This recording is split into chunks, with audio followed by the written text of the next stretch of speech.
नमस्कार, राज्यसभा टीवी में आपका स्वागत है। मैं हूं दीपक डोभाल। प्रगति मैदान में एक बार फिर किताबों की दुनिया सज चुकी है। इसमें देश भर के 200 से ज्यादा प्रकाशक शिरकत कर रहे हैं। किताबों के इस मेले के बहाने आज हम बताएंगे देश में प्रकाशन का हाल, इसकी चुनौतियां और लोगों के पढ़ने के तरीकों में आए बदलाव की। हम जानेंगे कि क्या इंटरनेट और ई बुक्स के चलते लोगों की पढ़ने की आदतें बदली हैं। क्षेत्रीय प्रकाशनों के हाल से भी आपको रूबरू कराएंगे। शुरू करते हैं विशेष किताबें ही किताबें।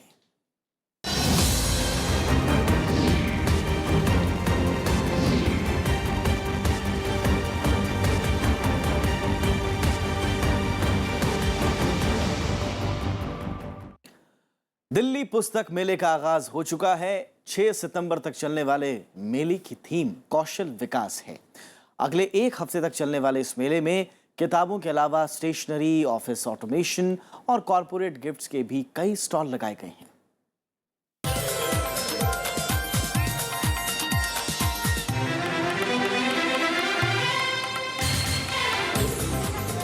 29 अगस्त से 21वां दिल्ली पुस्तक मेला प्रगति मैदान में शुरू हो चुका है।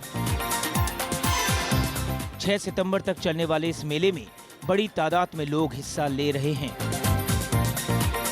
देश भर के 215 प्रकाशकों ने इस बार मेले में स्टॉल्स लगाए हैं। बुक फेयर को आप रिप्लेस नहीं कर सकते। आज इंटरनेट पे आपको सारी किताबों की इन्फॉर्मेशन मिल जाएगी, सब कुछ हो जाएगा, लेकिन जो बुक देख के आप खरीद सकते हैं, आप हो सकता है कि इंटरनेट पे आपको दिखाई दे जाए, आप खरीदें ना। जब तक आप पलटोगे नहीं उसके पेज, जब तक आप उसके कंटेंट नहीं देखोगे, जब तक आप उसके ऑथर के बारे में नहीं पढ़ोगे, तो आप उसको नहीं खरीदोगे। तो ये सारी चीज़ आपको बुक फेयर में ही मिलती हैं, जहाँ एक सिंगल रूप के अंदर हज़ारों पब्लिशर्स की हज़ारों किताबें देखने का एक समय में मौका मिलता है। पुस्तक मेले में इस बार किताबों के अलावा स्टेशनरी और ऑफिस ऑटोमेशन के स्टॉल्स भी बड़ी तादाद में हैं। लिहाजा किताबों के अलावा लोग स्टेशनरी की चाहत में भी प्रगति मैदान का रुख कर रहे हैं। जी, मैं एक्चुअली नॉवेल्स ढूंढने आया हूँ, mostly fiction types, and apart from that I am coming for stationery items. I am actually fond of that's why. Delhi पुस्तक मेले में बच्चों की किताबें बड़ी संख्या में उपलब्ध हैं। लिहाजा अभिभावक अपनी रुचि की किताबों के अलावा बच्चों के लिए भी किताबें छांटते नजर आ रहे हैं। यहाँ मैं बच्चों के लिए बुक्स ढूंढने के लिए आई हूँ कि जो छोटे बच्चे हैं उनको किस प्रकार की बुक्स दी जाए जिससे उनकी रीडिंग हैबिट डेवलप हो सके, क्योंकि ये बच्चे जैसे जैसे रीडिंग करते हैं तभी वो आगे कुछ कर सकते हैं, क्योंकि आजकल इतना ऑनलाइन हो गया है तो बच्चे क्या है कि उसी में लगे रहते हैं। मुझे ड्राइंग्स की बुक देखने मिली, कलरिंग्स की और कार्टून स्टोरी, इतनी ऐसी तरह की मुझे बुक्स बहुत अच्छी लगती है। किताबों के लिए बाजार में अलग अलग दुकानों की खाक छानने के बजाय लोग पुस्तक मेला आ रहे हैं, क्योंकि यहाँ एक साथ तमाम तरह की किताबें मिल जा रही हैं, चाहे वो टेक्स्ट बुक हो, धार्मिक किताबें हो, राजनीति की किताबें या फिर साहित्य की। जो आपको बहुत अलग अलग जगह जाके you have to search and you have to find out कि यहाँ पे मिल सकती है, वहाँ मिल सकती है। एक अंडर वन रूफ हर तरीके की किताब, ranging from all ages, all scenarios, all industries, आपको सारी बुक्स यहाँ अवेलेबल हो जाती है। हमें यहाँ आके बहुत अच्छा लगता है। जो हम डिफरेंट शॉप्स पे नहीं ढूंढ सकते, वो यहाँ आकर एक छत के नीचे हमें मिल जाता है। और हर क्लास के लिए, चाहे वो बूढ़े हों, चाहे वो जवान हों, चाहे साहित्य के प्रेमी हों, उनको सब तरह की यहाँ बुक्स मिल जाती हैं। भारतीय ज्ञानपीठ है, किताब घर है, जिन भी पब्लिकेशंस में मैं गया हूँ तो वहाँ लोग साहित्य खरीद रहे हैं। और दोबारा से जो बीच में एक ऐसा दौर मुझे ऐसा लगा था कि खासकर युवा पीढ़ी जो साहित्य से भाग रही थी, साहित्य की ओर लौट रही है, ऐसा मेरा मानना है। 29 अगस्त को पुस्तक मेले का उद्घाटन केंद्रीय मंत्री जितेंद्र सिंह ने किया। उन्होंने ऐसे आयोजनों को जरूरी बताया और कहा कि पढ़ने लिखने की संस्कृति विकसित करना चुनौती है। As I always say, better than employment is to generate employability, and therefore better than facilitating their arrival here is to inspire some kind of passion for them to arrive over here, because then you don't need to give all that facility. And that happens to a great extent either in the natural course पुस्तक मेले में इस बार कौशल विकास को theme बनाया गया है। मेला सुबह 10 बजे से शाम 8 बजे तक 6 सितंबर तक चलेगा। दीपक डोभाल के साथ दिलीप खान, राज्यसभा टीवी। जैसे जैसे पढ़ने लिखने वालों की तादाद बढ़ रही है, उसी अनुपात में किताबों की दुनिया का भी विस्तार हो रहा है। देश में हर साल 1 लाख से ज्यादा नई किताबें छपती हैं।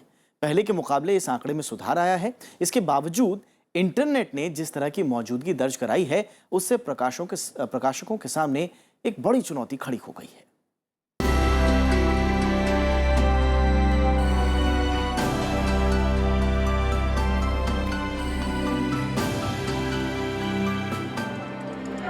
किताब पलटते इन युवाओं पर नजर दौड़ाइए।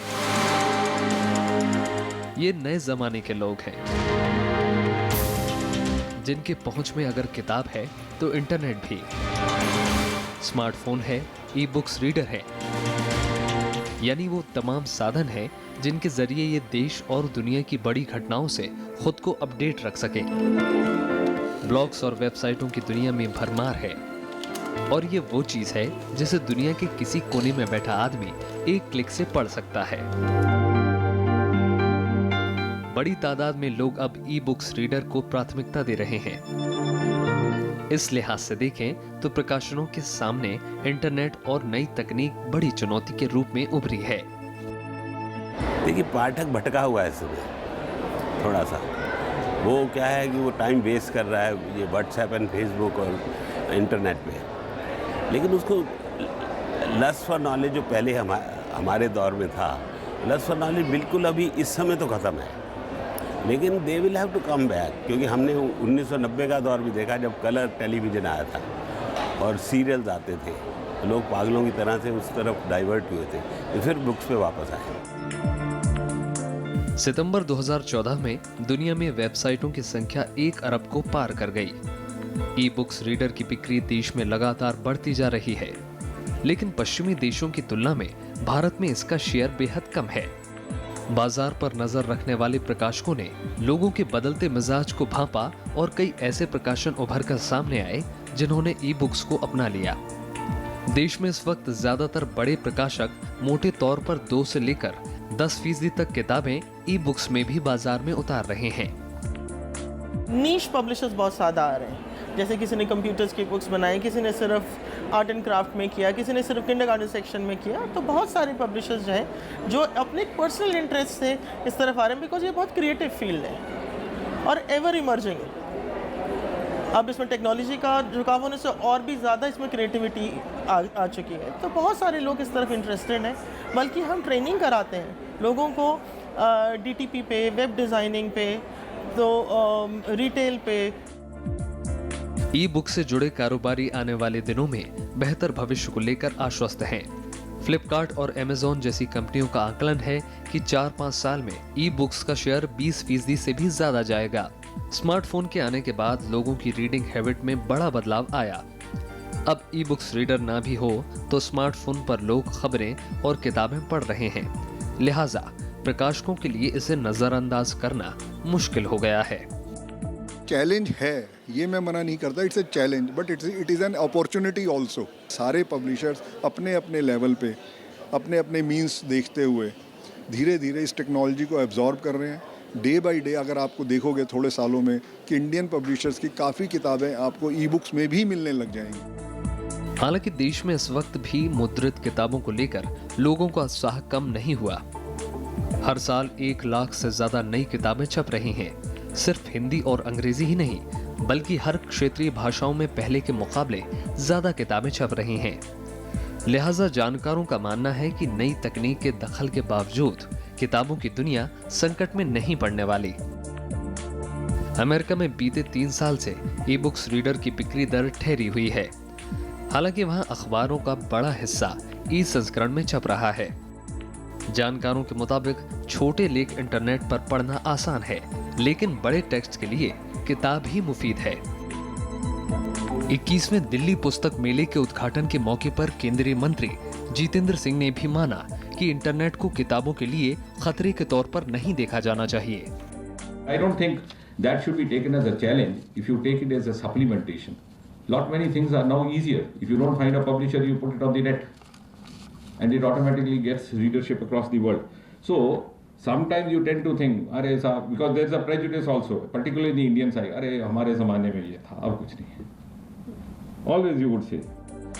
देश में आज की तारीख में इंटरनेट का दखल 20% के आसपास है, जबकि साक्षरता दर करीब 75%। साक्षरता दर बढ़ने के साथ साथ किताबों के प्रति लोगों का जुड़ाव और ज्यादा होने की उम्मीद जताई जा रही है।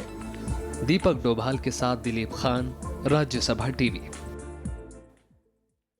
और साक्षरता दर बढ़ने के साथ प्रकाशनों का दायरा भी बढ़ा है। देश में क्षेत्रीय भाषाओं ने प्रकाशन बाजार को और ज्यादा मजबूती दी, लेकिन प्रकाशन उद्योग जबरदस्त तरक्की के बावजूद कुछ चुनौतियों से भी जूझ रहा है।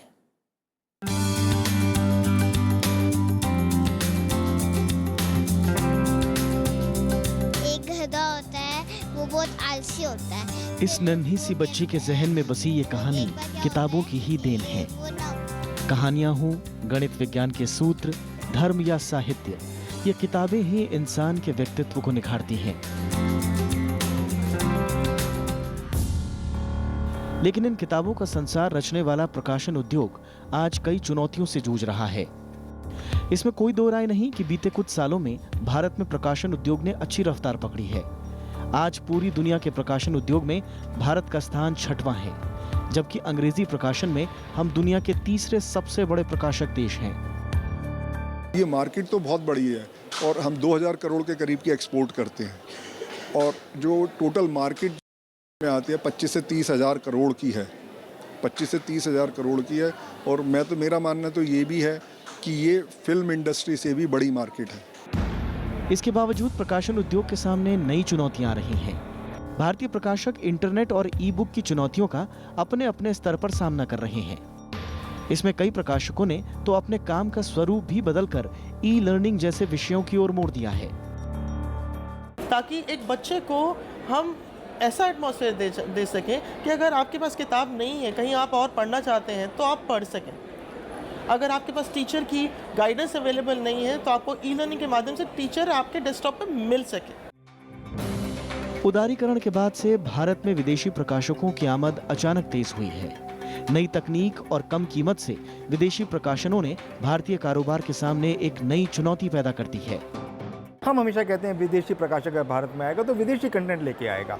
उसको भारत की संस्कृति का पता ना, उनको उन प्रकाशकों के उन पुस्तकों में जो मैटर वहाँ से लेके आ रहे हैं, बाहर से लेके आ रहे हैं, उसके अंदर हमारी संस्कृति नहीं है, उसमें हमारी पुस्तकों में हमारे संस्कार नहीं है। देखने में आया है कि पाठकों की रुचि बीते दिनों फिक्शन, उपन्यास और कहानी वगैरह में ज्यादा तेजी से उभरी है, जबकि भारतीय बाजार जनरल प्रकाशनों पर ज्यादा निर्भर करता है। इसे भी प्रकाशक बड़ी चुनौती के तौर पर देख रहे हैं। चाहे वो इंडोलॉजी हो, चाहे वो साहित्य हो, चाहे वो इतिहास हो, उस पर पुस्तकें आती हैं और ज़्यादा से ज़्यादा शौक़ पैदा हो रहा है। लेकिन किताबें थोड़ी महंगी भी हो रही हैं, तो आम आदमी जो है किताबें खरीद नहीं सकता। भारत में छोटे बड़े करीब 20,000 प्रकाशकों में बड़ा हिस्सा प्राइवेट प्रकाशकों का है, लेकिन देश के पाठ्यपुस्तक बाजार में आज भी बड़ा कब्जा सरकारी प्रकाशनों का है। 1960 तक इस बाजार पर विदेशी प्रकाशकों का कब्जा था। 1961 में NCERT का गठन हुआ और तब से इसके साथ NBT, राज्य पाठ्य पुस्तक बोर्ड और प्रकाशन विभाग ही पाठ्य पुस्तकों के बाजार पर कब्जा किए हुए हैं। पुस्तकें पाठ्यक्रम में लगने की बात होती है तो वो केवल NCERT द्वारा अथवा जो स्टेट बोर्ड्स हैं उनके द्वारा प्रकाशित पुस्तकें लगती हैं। हमारा सरकार से अनुरोध है कि जब प्राइवेट पब्लिक पार्टनरशिप में काम हो रहा है तो पुस्तकों में क्यों नहीं। भारत में प्रकाशित किताबों की मांग हाल ही के सालों में पश्चिमी एशिया और अफ्रीकी देशों में बढ़ी है। ऐसे में एक्सपोर्टर्स भी सरकार से कुछ नीतिगत और ढांचागत सुधारों की अपेक्षा रखते हैं। Facilities in terms of drawbacks, DPP licence से रिलेटेड, या इन टर्म्स ऑफ थोड़ा सा service wise content, time of dispatch, logistic point of view से कुछ गवर्नमेंट की और हमें थोड़ी सी हेल्प मिल जाए तो इंडियन एक्सपोर्टर्स और भी बेटर इसमें इम्प्रूव कर सकते हैं। इसके अलावा प्रकाशकों को किताबों की पायरेसी से भी खासा नुकसान हो रहा है। फिक्की के अनुमान के मुताबिक भारत में 1/4 किताबें पायरेटेड हैं, जिससे प्रकाशकों को 5,000 से 7,000 करोड़ रुपए का नुकसान हो रहा है। फिलहाल भारत में प्रकाशन उद्योग 16 लाख से ज्यादा लोगों को रोजगार दे रहा है। आने वाले वक्त में इस उद्योग में और ज्यादा राजस्व और रोजगार बढ़ने की संभावनाएं हैं। ऐसे में भारत के प्रकाशन उद्योग को सरकार की ओर से ज्यादा तवज्जो और संरक्षण की दरकार है। दिलीप खान के साथ दीपक डोभाल, राज्यसभा टीवी। उच्च शिक्षा में भले ही अंग्रेजी के पाठ्यपुस्तकों का दबदबा हो, लेकिन प्रकाशन उद्योग की बात करें तो भारतीय भाषाओं की किताबों की बिक्री लगातार बढ़ी है। हालांकि दिल्ली जैसी जगहों पर हिंदी के अलावा बाकी भारतीय भाषाओं की बिक्री बहुत कम हो पाती है। जानकारों के मुताबिक इसकी वजह यह है कि यहाँ रहने वाली बड़ी आबादी की भाषा मोटे तौर पर हिंदी और अंग्रेजी ही है।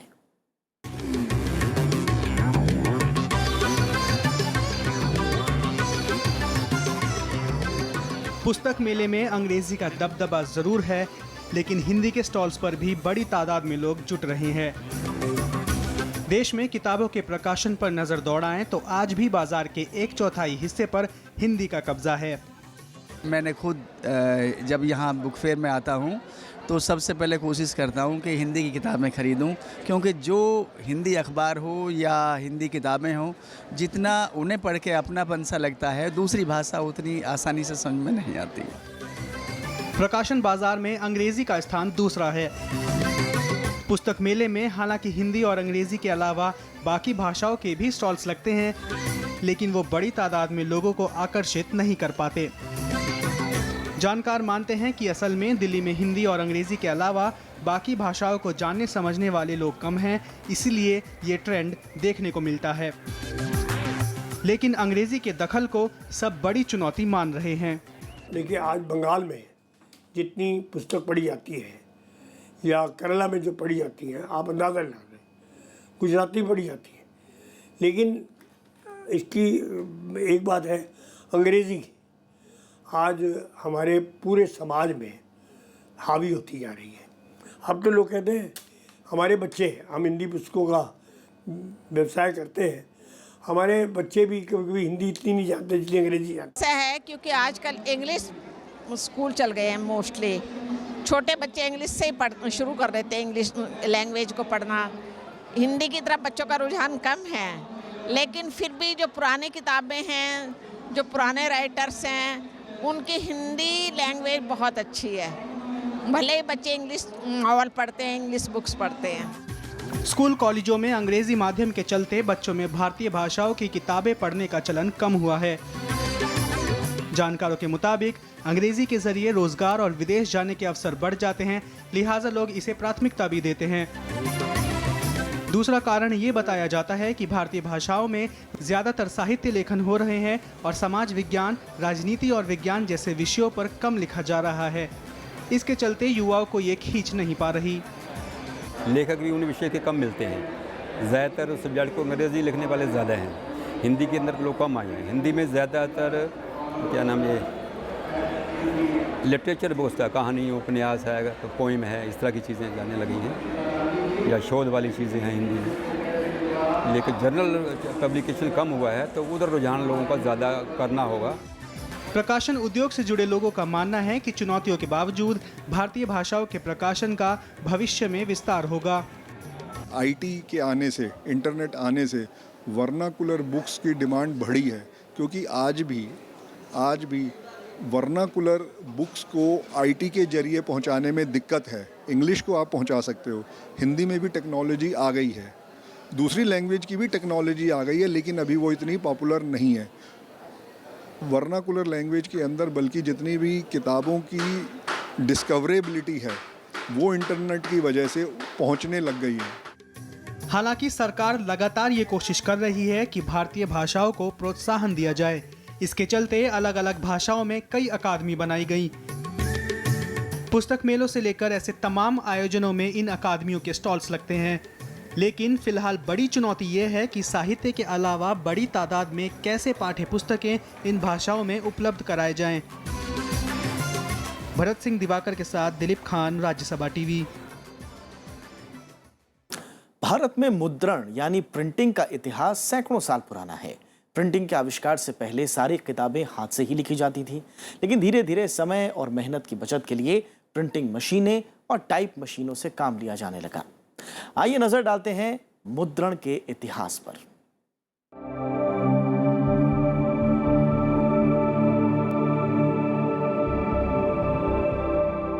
ये वो जमाना था जब दुनिया में हाथ से ही लिखा जाता था। छपाई या लिखावट के लिए भोजपत्र, पेड़ों की छाल, पत्ते और मिट्टी का इस्तेमाल मुद्रण के बेहद प्राचीन जरिए हैं। लेकिन इसमें काफी श्रम और समय की जरूरत होती थी। कहते हैं कि आवश्यकता ही आविष्कार की जननी होती है, लिहाजा समय और मेहनत को बचाने के लिए मुद्रण की शुरुआत हुई। भोजपत्र में लिखा जाता था, वो भी प्रिंटिंग था। वहाँ से अगर हम चलें, हम छालों पर लिखते थे, पत्तियों पर लिखते थे, मिट्टी के ऊपर उसका एक छोटा सा वो बनाकर, एक गिट्टी टाइप का बनाकर उस पर लिखते थे, लकड़ी पर लिखते थे, सब्जियों पर लिखते थे, दीवालों पर लिखते थे, और ऐसे ही धीरे धीरे करते करते हम मेटल पर लिखने लगे। इतिहासकारों के मुताबिक मुद्रण कला का प्रयोग पहली बार चीन में शुरू हुआ। तब 650 ईस्वी में भगवान बुद्ध की मूर्ति छापी गई। किताबों की बात करें तो चीन के शास्त्र बुद्ध गुफाओं से मिली डायमंड सूत्र नाम की पुस्तक को ही संसार की पहली मुद्रित पुस्तक माना जाता है। इसके बाद टाइप मशीन की खोज हुई, जिसे 1041 ईस्वी में पहली बार चीन के कैपी शेंग ने बनाया। चीनी मिट्टी के बने ये टाइप अच्छी छपाई नहीं करते थे, इसलिए शेंग ने टीन के टाइप बनाए। चीन में लकड़ी के टाइप का विकास हुआ, लेकिन अलग अलग वर्णों के टाइप बनाने का श्रेय जर्मनी के जॉन गुटेनबर्ग को जाता है। गुटेनबर्ग ने इन टाइपों का आविष्कार 1440 से लेकर 1450 ईस्वी के बीच किया और 1456 ईस्वी में 42 लाइनों वाली बाइबिल छापी गई। इस बाइबिल को ही यूरोप की पहली मुद्रित पुस्तक माना जाता है। बाद में औद्योगिक क्रांति की बदौलत मुद्रण कला का लगातार विस्तार हुआ। भारत में छपाई का इतिहास 1556 ईस्वी से शुरू होता है। भारत में पहली प्रेस 6 दिसंबर 1556 को आई। कहा जाता है कि ये प्रेस पुर्तगाल से ओबिसिनिया यानी वर्तमान इथियोपिया के लिए भेजी गई थी, लेकिन उन दिनों सुएज नहर नहीं बनी थी, इसलिए भारत होकर ही अबिसिनिया को जाना पड़ता था। किन्हीं कारणों से ये प्रेस अबिसिनिया न जाकर गोवा में ही रह गई और सन 1557 में यही सेंट जेवियर ने डॉक्ट्रिना क्रिस्ताओ नाम की किताब छपवाई। इसके बाद भारत में मुद्रण कला का व्यापक विस्तार बंगाल में हुआ। 1778 में हुबली में बांग्ला भाषा का व्याकरण छपा। प्रिंटिंग कब शुरू हुई, इसके बारे में लोगों का विभिन्न मत है, लेकिन ये सत्य है कि सबसे पहली प्रेस गोवा में लगी थी, पौंडीचेरी में आई, कलकत्ता में गई, और इस तरह प्रिंटिंग डेवलप करती गई हिंदुस्तान के अंदर। लेकिन हम शायद अपने को इतना प्रोपगेट नहीं कर पाए, हम हिस्ट्री को इतना अच्छी तरह प्रस्तुत नहीं कर पाए, इसलिए शायद बहुत कम लोगों को पता है कि प्रिंटिंग के पायनियर हम लोग हैं, हम हिंदुस्तानी हैं, हम भारतवासी हैं। 1779 में देवनागरी लिपि में पहली पुस्तक छपी, जिसका नाम था हिंदुस्तानी भाषा का व्याकरण। इसे गिलक्राइस्ट ने छपवाया था। 1870 के दशक में कैलेंडर, पुस्तक और अन्य प्रकाशनों के लिए छपी तस्वीरों की मांग बढ़ी। इस वजह से एक ही कागज पर छपाई की लोकप्रियता बढ़ी। आगे पूरे भारत में अनेक आर्ट स्टूडियो और छापे खाने तैयार हुए। मुंशी नवल किशोर ने 1858 में लखनऊ में नवल किशोर प्रेस और बुक डिपो की स्थापना की। इसे एशिया में सबसे पुराने छपाई और प्रकाशन प्रतिष्ठान के रूप में मान्यता मिली। यही स्टोन ब्लॉक के साथ अखबार और किताबों की छपाई होने लगी। 1921 में बंगाल के शांति निकेतन में नंदलाल बोस ने कला भवन की स्थापना की, जिसके साथ भारत में छपाई कला लोकप्रिय हुई। 1955 में कमल कृष्ण और देवयानी कृष्ण छापे खाने को दिल्ली लेकर आए, जिससे बहुरंगी इटैलिंग्लियो और कार्ल ग्राफ तक की तकनीक लोकप्रिय हुई। 1990 के दशक में भारतीय प्रिंट मेकर्स गिल्ड की स्थापना के साथ प्रिंटिंग में नई क्रांति आई और आज प्रिंटिंग की एक अत्याधुनिक, त्रुटिहीन और रफ्तार भरी शक्ल हमारे सामने है। दीपक डोभाल, राज्यसभा टीवी।